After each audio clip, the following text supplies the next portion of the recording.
राहुरी तालुक्यातील करंजगावमध्ये भिल्ल समाजाच्या महिलांवर प्राणघात हल्ला, अल्पवयीन मुलींचा विनयभंग, गुन्हा दाखल न झाल्यास आदिवासी बचाव समितीच्या वतीने तीव्र आंदोलन छेडण्यात येणार आहे, असे आवाहन ज्ञानेश्वर अहिरे यांनी केले आहे. गावातले लोक काही आमच्या वावरामध्ये रोटा मारण्याची याची त्याची धमकी देत होते. त्यांना तर ते रेकॉर्डिंग करत होते. तर माझा एक मोठा भाऊ होता, तर तो रेकॉर्डिंग करत होता. तर त्यांचा फोन एका ताईने घेऊन आणि नदीमध्ये फेकून दिला. तर मग सगळेजण त्यांच्या मागं घेऊन कोराडी कोयते असे घेऊन त्यांच्या मागं पळत सुटले. तर आम्ही तिथं गेलो. तर मग माझ्या भावजाईन आम्ही सगळे तिथं आलो. तर ते त्यांना हानीत होते. तर आम्ही त्यांना म्हणलो, का आमच्या माणसांना हाणू राहिले?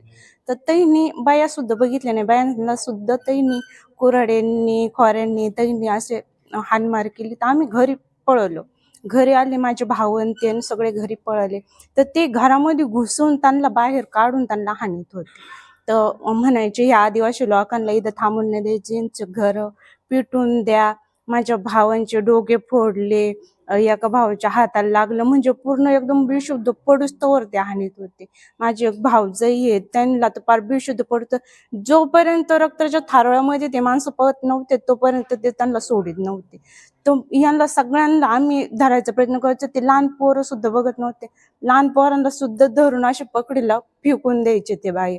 तर मग मी काय केलं, लहान पोरांना सगळं गोळा केलं घरामध्ये. एका ठिकाणी त्यांना कुलूप लावून घेतलं, कोंडलं आणि मी बाथरूम मध्ये गेले. तर बाथरूम मध्ये गेले तर तिथं सोयब इस्मालभाई पठाण आणि अमोल बाळासाहेब गायके आणि अनिल बाळासाहेब लोंढे आणि गणेश कोबरणे आणि विशप सोयब पठाण हे सगळ्यांनी कुऱ्हाडींनी कोयत्याने दरवाजा तोडून आणि मला इथं कोयत्याने हाणलं.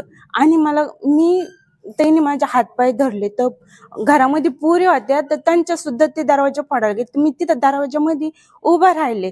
तर त्यांनी मला चौकून खाली पाडलं. माझ्या हातावर फोन होता, रेकॉर्डिंग चालू होती. तर माझ्या हातावरती सोयब पठाण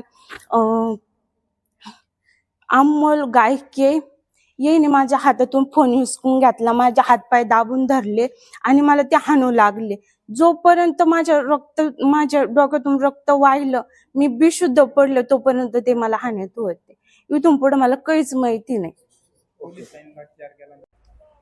करंजगाव, राहुरी तालुक्यातील करंजगाव या ठिकाणी काल आदिवासी भिल्ल समाजावर जो प्राणघातक हल्ला झाला, या हल्ल्याचा आदिवासी बचाव समितीच्या वतीने प्रथम मी निषेध करतो. अतिशय घृणास्पद असा हल्ला आहे. आदिवासी महिलांवर, अल्पवयीन मुलींवर आणि त्या मुलांवर, त्यांच्या मुलांवर तसेच पुरुषांवर अतिशय प्राणघातक हल्ला केला. आदिवासी जी जमीन कसत होते त्या जमिनीमध्ये एक जमाव, त्या गावाचा जमाव आला. तो जमाव कशासाठी जमला हे बघण्यासाठी हे आदिवासी त्या ठिकाणी गेले. ते गेले असताना त्या जमावाने डायरेक्ट यांच्यावर हल्ला केला. हल्ला इतका भीषण होता, याच्यामध्ये ह्या महिला अतिशय जखमी झाल्या आहे. यांच्यावर कोयत्याने, फावड्याने, त्यानंतर आपल्या सूर्याने, तीक्ष्ण हत्याराने असे अतिशय घृणास्पद असे त्यांच्यावर वार केले.